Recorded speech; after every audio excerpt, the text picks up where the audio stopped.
आज का कार्यक्रम हम यहां से शुरू करते हैं। अथर्ववेद कहता है, जो मस्तिष्क और हृदय को एक साथ सी लेता है अर्थात जोड़ लेता है, वह वस्तुतः उस तत्व को जान पाता है। कौन सा तत्व? परमात्म तत्व। यहां कहने का अर्थ है, बुद्धि और हृदय को जो एक साथ समन्वय करके चलता है, वह परमात्मा को जान पाता है। बुद्धि और हृदय को सर्वथा एक करना है। हृदय के ज्ञान का संबंध भावनात्मक ज्ञान से है। भावना संश्लेषण करती है और बुद्धि विश्लेषण करती है। बुद्धि का स्वरूप है चीजों को बांटकर समझना। हृदय का समझना सबको एक करके देखना है। यदि हम हृदय और मस्तिष्क अर्थात बुद्धि को जोड़ लें तो हमें कुछ अनुभूति अच्छी हो सकती है।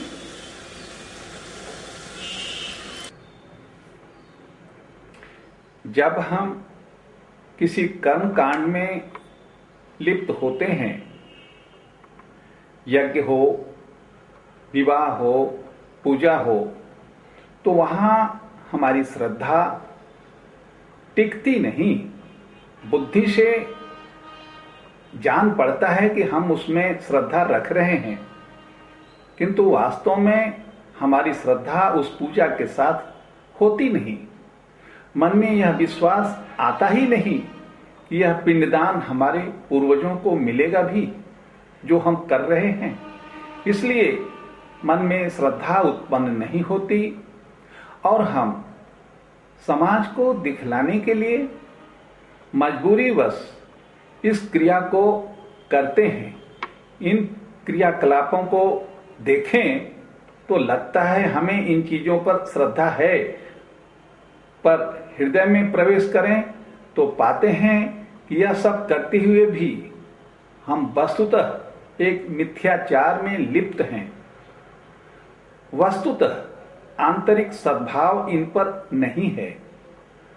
सामान्य व्यक्ति कह देता है, अरे कभी न कभी तो मनुष्य को भगवान याद आते ही हैं, पर वह याद आना सामाजिक दृष्टि से महत्वपूर्ण हो सकता है, उसका वास्तविक व्यक्तित्व से संबंध नहीं है। इसलिए ये कार्य करते हुए ही हमारा मिथ्याचार चलता रहता है। विवाह में हवन करते जरूर हैं, पर चाहते हैं यह काम पंडित जी जितनी जल्दी निपटा दें उतना अच्छा है।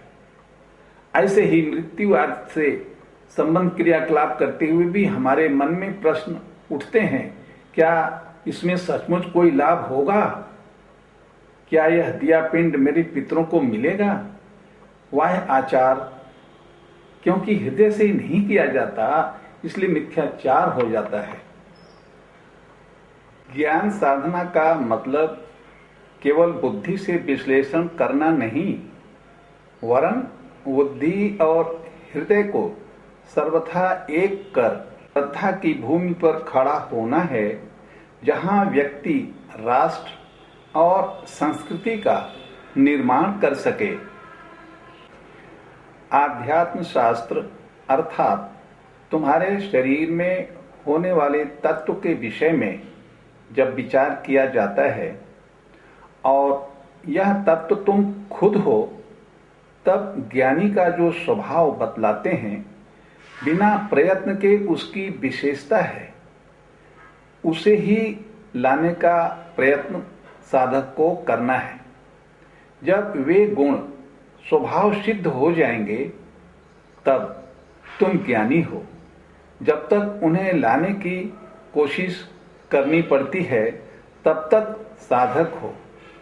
इसलिए ज्ञानी के लक्षण बताने का प्रयोजन है कि तुम उन्हें जीने लगो। इसी का नाम है आचार्योपासन अर्थात गुरु की पूजा। आचार्य के स्वभाव को स्वयं में लाते जाना, यही उसके पास बैठना है। इसलिए गीता में भगवान श्री कृष्ण कहते हैं, उपदेक्षन्ति ते ज्ञानम ज्ञानिनः तत्त्वदर्शिनः। दोनों बातें कहीं, ज्ञानी और तत्वदर्शी। आध्यात्म शास्त्र में कहे साधन जब तक देख न लिए जाएं, तब तक किए जा नहीं सकते।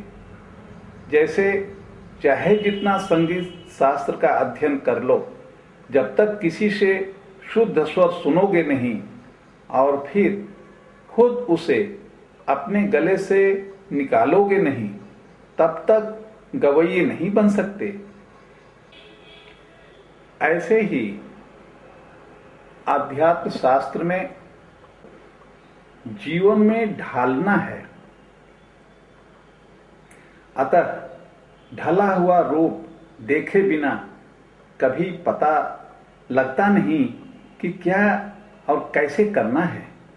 इसलिए प्रायः ग्रंथ पढ़कर किसी असंभव कल्पना से ग्रस्त होकर बताए गए साधनों को हम असंभव ही मान बैठते हैं। शास्त्रज्ञ अकुटिल, जिसे कामनाएं पराभूत ना करती हों, ऐसा ब्रह्मवेत्ता गुरु होने के योग्य है। ऐसे आचार्य के गुणों का स्वयं में आधान करना ही आचार्योपासना है। केवल पास बैठे रहो, गुण अपने में लाओ नहीं तो उपासना नहीं होगी। यदि अपने जीवन को परिवर्तित करने के उद्देश्य से ब्रह्म ज्ञानी के पास जाओगे तो चाहे जैसे हो परिवर्तन आएगा ही। जैसे पारस जिसे छूता है उस लोहे को सोना बना ही देता है, लेकिन स्पर्श होगा तभी। यदि झीने से झीने कागज का भी व्यवधान होगा तो चाहे साल भर साथ रखे रहो, लोहा लोहा ही बना रहेगा। व्यवधान हटाकर ही स्पर्श करेगा तो लोहा सोना बनेगा।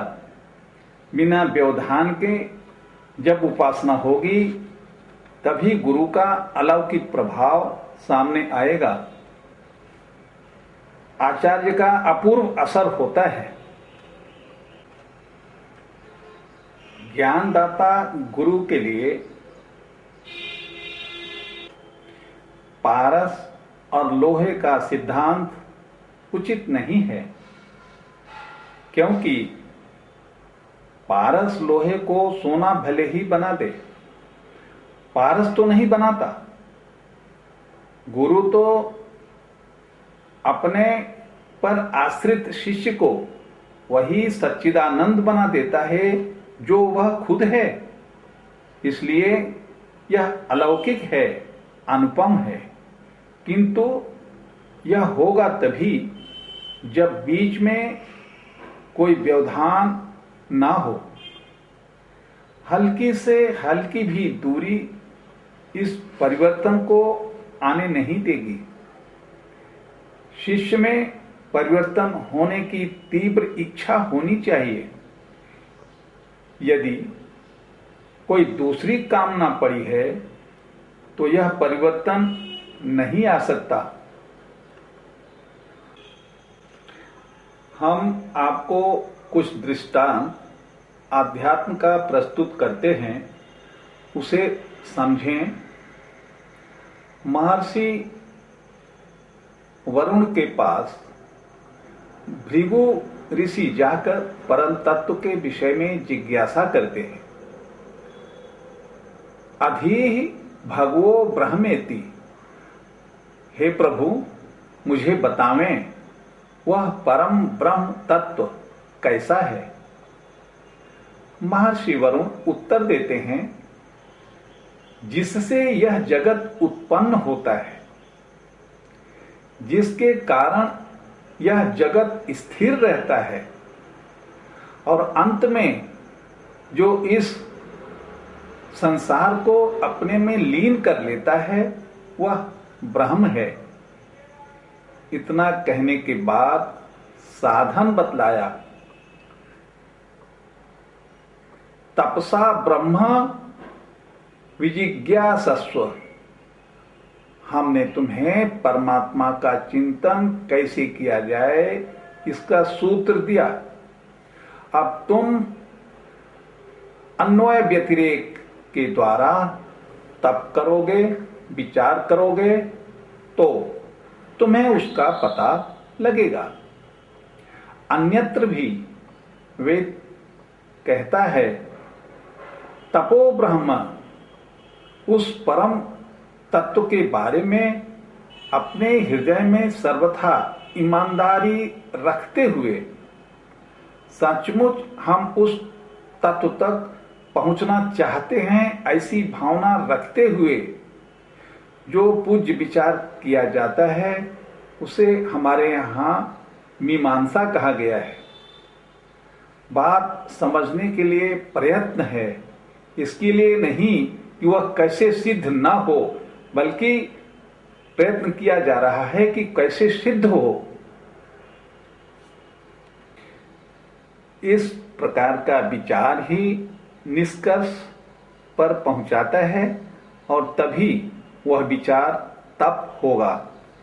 यदि इस तरह सारे विरोधों का अनुशीलन नहीं किया जाएगा तो निर्णय भी संभव नहीं। विचार पूर्वक जब तक किसी विषय में निर्णय नहीं होता तब तक मनुष्य उस विषय के अज्ञान वाला बना रहता है। अब यह कार्यक्रम आज का यहीं पर शेष होता है। हरि ओम तत्सत।